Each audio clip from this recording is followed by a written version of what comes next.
we prayed for victory against the disbelievers. We say nowadays, once we had that which we needed to ensure our victory, we became with a disbelieving one.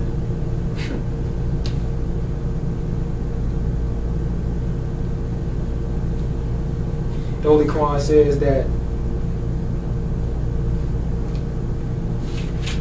I was looking for the verse that talked about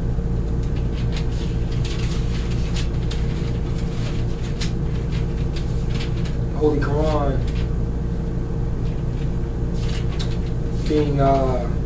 being revealed, verifying that which is before it. And I thought I had it marked, but it looks like I did not.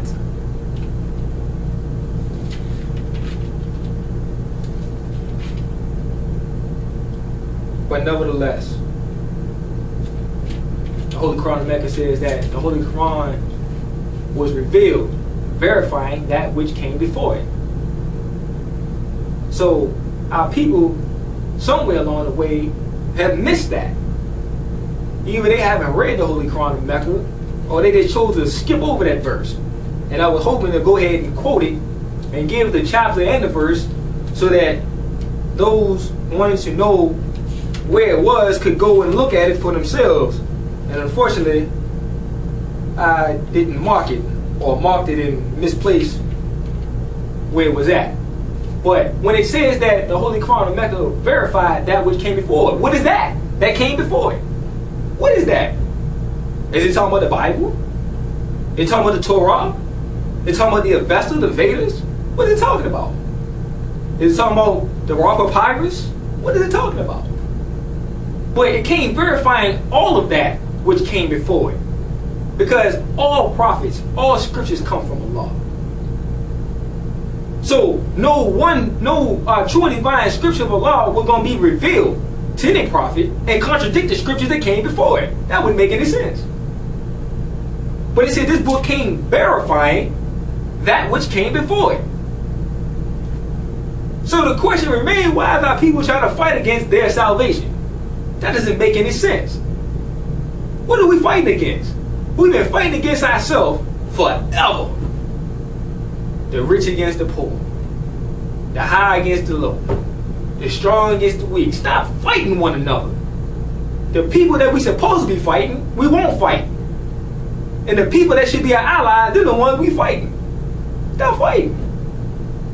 Why would you fight against your own salvation? That doesn't make any sense. But that's what happens when you lose the knowledge of yourself, the knowledge of your God, and the knowledge of your people. Some people say, why is knowledge of self important? Well, I'll tell you, you don't have the proper knowledge of yourself, you're like a heathen. You don't know what is what and who is who.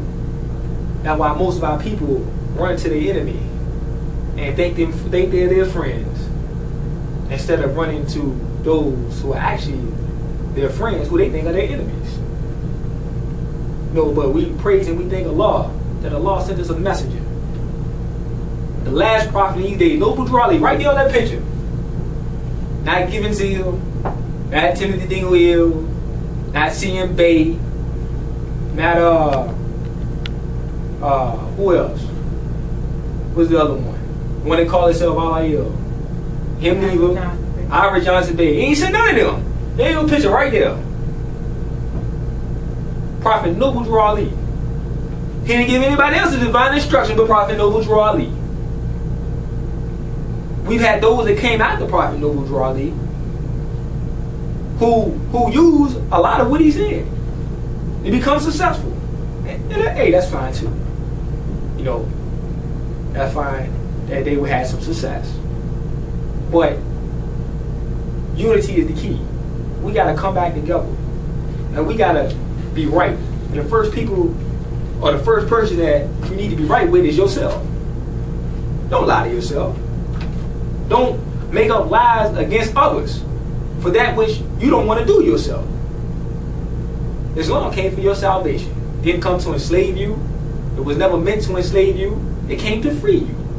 Matter of fact, George Washington himself said in a speech, he said, whatever you do, he said, don't let the slaves come back in contact with Islam. They don't let them do it. Why? He said, because it will free them in their mind. You know, it's us who enslave ourselves through not having proper knowledge of ourselves and what we talking about. It's all right here. The prescription for the so-called black man and woman in North America. So I'm thankful to Allah for him sending us Prophet Noble Drali in these last days and times as his messenger to reveal to us the secrets, the keys of life and of death. How many knew the teaching of the resurrection, the true teachings of it, before Prophet Noble Drali? We were waiting to die to try to learn something. No, we was waiting for. But the Prophet Noble Drali gave us the keys while we living. The Prophet says, be wise now and be wiser in the hereafter. We want to have wisdom here, so we'll be wiser in the hereafter. We don't want to wait to die. Pie in the sky. The sweet by and by. Nah, we want something right now. And we'll have it right now.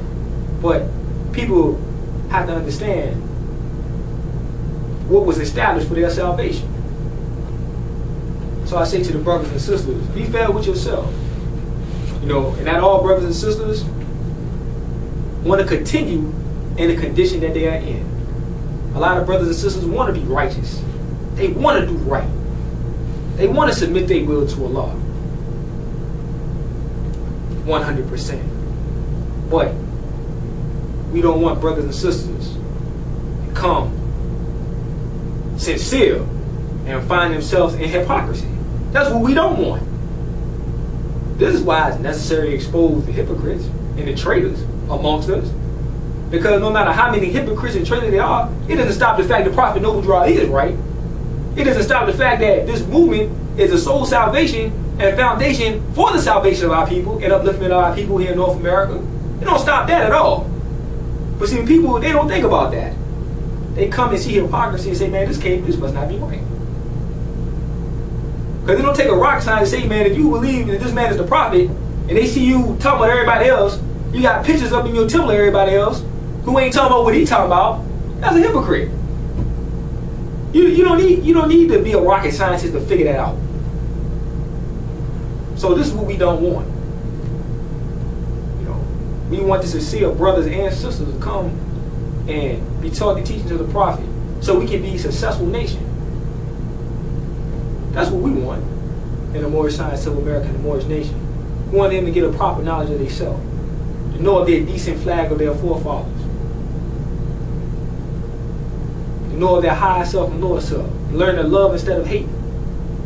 That's what we want here. So I praise and I thank Allah again for Prophet Noble Drali. And I praise and I thank Allah for my leader and teacher, and currently the second Supreme Grand Sheik, Prince Qasadir, and for his industrious acts. You know, because if we gonna have a leader, we need to have a right one. We need to have one that's gonna be able to get the job done. And I say to the people who are looking for a Moorish Science Temple of America, the current so-called leadership, if they could have did the job, why isn't it done? Ask yourself that.